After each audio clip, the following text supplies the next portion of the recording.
औज़ुबिल्लाहिमिनश्शैतानिर्रजीम बिस्मिल्लाहिर्रहमानिर्रहीम अस्सलाम वालेकुम। बच्चों, मैं उम्मीद करता हूँ कि आप सब खैरियत से, और आप सबको वेलकम एक मरतबा फिर फार्मेसी ऑनलाइन क्लासेस में।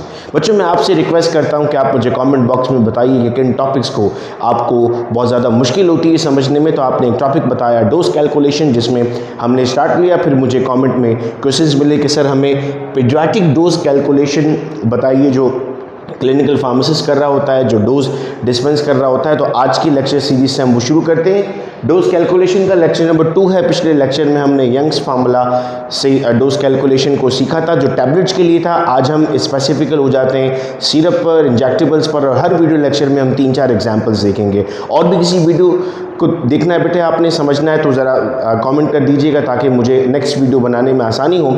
आइए सवाल पढ़ते हैं। क्वेश्चन है, the physician ordered Benadryl 12.5 mg पर oral Q 4 to 6 hour for etching.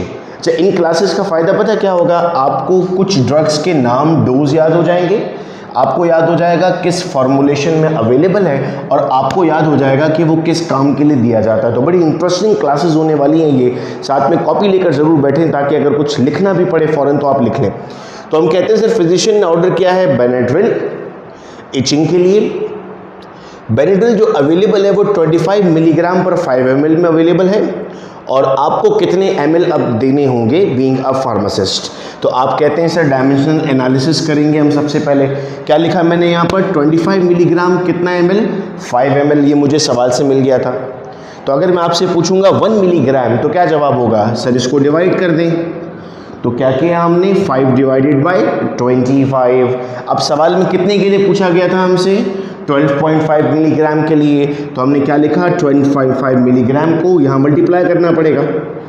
अगर यहाँ मल्टीप्लाई करोगे तो यहाँ भी मल्टीप्लाई करोगे, तो ये क्या बन गया? 5/25 मल्टीप्लाई बाय 12.5। कैलकुलेटर्स का इस्तेमाल करते हुए जब हम इसको सॉल्व करते हैं तो जवाब आता है हमारे पास 2.5 ml। यानी अगर आपके पास स्पून मौजूद था 5 ml का, तो आपको कितना देना होगा? हाफ देना होगा। तो कभी कभी फार्मासिस्ट हमें बताता है ना आधा चम्मच देना है। तो आधा चम्मच क्यों देना है? क्योंकि दवा है 25 mg पर 5 ml की, और आपको कितनी देनी है? 2.5 ml देनी है। ये कहलाता है डायमेंशनल एनालिसिस। जब आप बहुत ज़्यादा क्विक हो जाते हैं अपने काम में, तो फिर आप कुछ क्विक मेथड्स की तरफ भी आ रहे होते हैं। क्विक मेथड्स ही उस वक्त इस्तेमाल करेंगे जब हम बिल्कुल कंफर्म होंगे, अपने आप पर श्योर होंगे। अदरवाइज हम डायमेंशनल एनालिसिस करें तो बेहतर है। लेकिन चूंकि ये वीडियो लेक्चर वो बच्चे भी सुन रहे हैं जिन्हें मुख्तलिफ टेस्ट की तैयारी करनी है, इंटर्नशिप्स के, जॉब्स के लिए, तो उन्हें MCQs इतना लंबा वक्त नहीं दे सकते वो। तो आइए शॉर्ट ट्रिक जान लेते हैं। जी, सवाल में क्या कहा गया था? 25 mg पर 5 ml, ठीक है। और कितने mg का पूछा? 12.5। ताल्लुक निकालिए 25 और 12.5 का। तो सर ताल्लुक बनता है 25 और 12.5 का हाफ।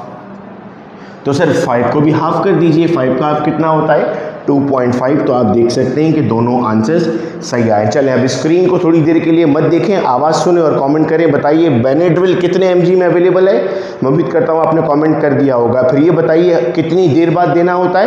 मैं उम्मीद करता हूँ कि ये भी हमने सही कमेंट किया होगा। फिर बताइए बेनेड्रिल किस लिए देते हैं?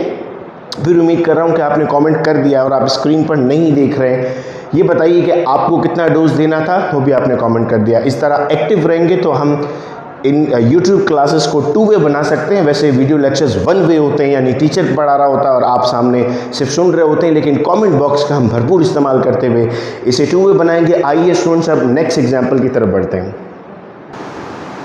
जी स्टूडेंट्स, तो इस वक्त हम देख सक रहे हैं कि हमारे सामने 2 डिफरेंट एग्जाम्पल्स थी। पहली एग्जाम्पल हमने सॉल्व की और अब हम बढ़ते हैं दूसरी एग्जाम्पल की जानिब। एग्जाम्पल है, the physician order morphine 15 mg by intravenous piggyback IVPB। हमने कहा था स्टूडेंट्स हमारी ये क्लासेस बड़ी इंटरेस्टिंग रहने वाली हैं, बिकॉज इसमें हम कुछ नया सीखने वाले हैं। कुछ ऐसी एग्जांपल्स मैं आपके सामने ले रहा हूँ जिसमें नई चीज़ें हमारे सामने। इस वक्त ये एक नई चीज़ है, पिगी बैक सिस्टम। मैं रिकमेंड करूँगा कि अब हम इस पिगी बैक सिस्टम को पढ़ें। ये देखा हुआ ज़रूर होगा आप लोगों ने, लेकिन हम इसे पढ़ें। इसे हम सेकेंडरी एडमिनिस्ट्रेशन भी कहते हैं, इसे हम मिनी बैग एडमिनिस्ट्रेशन भी कहते हैं। मुख्तलिफ एंटीबायोटिक्स या फिर जो लो डोज ड्रग्स होती हैं उनकी डायल्यूशंस बनाकर हम दे रहे होते हैं, वो मेथड कहलाता है piggy back method. I recommend कि इस वीडियो के फ़ौरन बाद हम इस पर थोड़ा सा पढ़ें, किताब पढ़ने की आदत डाल दें। चूँकि सपोज़ कीजिए आप फार्मेसी कंप्लीट कर लेते हैं और फार्मेसी कंप्लीट करने के बाद आप मौजूद होते हैं और आपके सामने पिगी बैक सिस्टम आता है और कोई आपसे पूछ लेता है कि इसको कैसे एडमिनिस्टर करना है, तो कितनी शर्मिंदगी होगी अगर हमें पिगी बैक सिस्टम नहीं पता होगा। तो अब तक अगर नहीं पढ़ा, थोड़ी सी हिंट मैंने आपको दे दी है। मोस्टली हम एंटीबायोटिक के लिए यूज़ करते हैं, लेकिन इसके अलावा वो ड्रग्स जिनका डोज बहुत कम है, आप डाइल्यूशन बनाकर देना चाहते हैं इन्फ्यूजन मेथड से, उसमें भी हम IVPB का इस्तेमाल करते हैं। खैर, तो कहा जा रहा है कि आपके पास जो अवेलेबल है वो 10 mg/ml है और आपको कितनी देनी है, आपको देनी है 15 mg। तो ये बताइएगा कि इसको सॉल्व कैसे करेंगे। क्या बात है, याद हो गई? इतना याद हो गया कि सर मॉर्फिन का डोज कितना देना था, 15 mg। लास्ट में लिखवाऊंगा आप लोगों से कितना अवेलेबल होता है, 10 mg/ml। और मॉर्फिन को कैसे देते हैं, IVPB से देते हैं। आहिस्ता आहिस्ता एग्जाम्पल्स आपके सामने आती रहेंगी और चीज़ें आपको याद रहेंगी।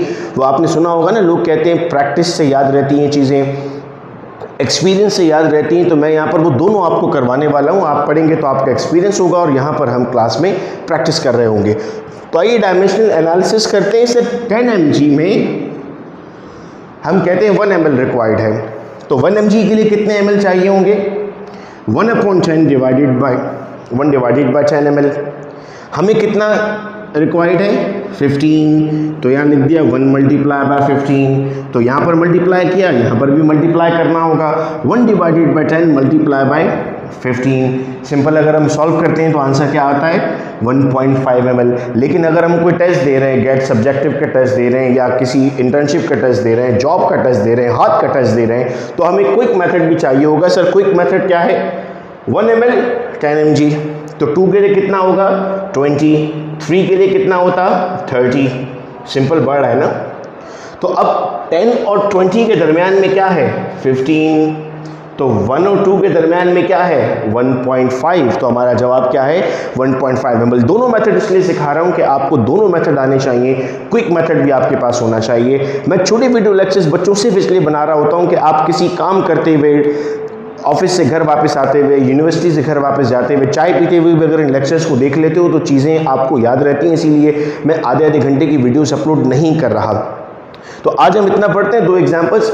अब फिर हम लिखते हैं मॉर्फिन कितना अवेलेबल है। मॉर्फिन सर कमेंट में हमने लिख दिया कितना अवेलेबल है। मॉर्फिन देना कितना था, कमेंट में लिख दिया हमने। और मॉर्फिन किस मेथड से देते हैं, कमेंट में लिख दिया। अगर पिछली एग्जांपल पूछूं दोबारा, वो स्क्रीन पर नहीं है। तो बेनिड्रिल कैसे देते हैं, बेनिड्रिल कितना देते हैं, बेनिड्रिल कब कब देते हैं और अवेलेबल कितना होता है, ये चारों चीज़ें एक मतलब फिर आपको कमेंट में लिखनी है। और देखिए, आपने अगर इत्मीनान से सुना था तो आपको याद हो गया। कल की क्लास में हम कुछ और नई कैलकुलेशन सीखेंगे। मुझे 10 से 15 क्लासेस लगेंगी इंशाल्लाह, उनके बाद आप कैलकुलेशन में परफेक्ट हो जाएंगे। तो ये लेक्चर नंबर 2 था। डेली इंशाल्लाह मैं कोशिश करूंगा मॉर्निंग आवर्स में एक लेक्चर अपलोड कर दूं ताकि आप इन्हें आराम से देख सकें। बहुत शुक्रिया बच्चों इस वीडियो लेक्चर को सुनने का। अपना बहुत ख्याल रखिएगा आप सब लोग। अल्लाह हाफिज़।